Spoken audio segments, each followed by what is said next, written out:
Habang abala ang karamihan sa paghahanda sa pagsalubong ng bagong taon, isang matagumpay na operasyon kontra iligal na droga ang isinagawa ng Bacolod City Police Station 2 na humantong sa pagkakaaresto ng dalawang individual sa Purok Lampirong, Barangay 2, Bacolod City, madaling araw ng ika-31 ng Disyembre taong 2025. Kinilala ni Police Major Eugene Tolentino, Station Commander ng Police Station 2, Bacolod City Police Office,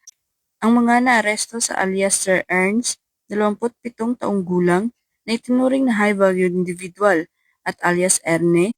isang street-level individual, kapwa hindi kabilang sa listahan ng Barangay Anti-Drug Abuse Council at mga residente ng Purok Mainabyanon, Barangay Singkang Airport, Bacolod City. Na-recover mula sa kanilang pag-iingat ang isang knot-tied plastic sachet na hinilaang shabu na ginamit bilang buy-bust item, at karagdagang 7 knot-tied plastic sachet, isang black sling bag, isang motorsiklo na may sidecar, at halagang 50,000 pesos na ginamit bilang budol money. Sa kabuuhan, nakumpiska mula sa kanila ang humigit kumulang 200 gramo ng hinilaang shabu na may tinatayang standard drug price na 1,360,000 pesos. Ang mga sospek ay kasalukuyan sa kustudiya ng Bacolod City Police Station 2 at nakatakdang sampahan ng mga kasong paglabag sa Section 5, 26 at 11 ng Republic Act 9165 o ang Comprehensive Dangerous Drugs Act of 2002. Patuloy ang Bacolod City Police Office sa mas pinaigting na kampanya kontra iligal na droga, lalo na sa pagsisimula ng bagong taon,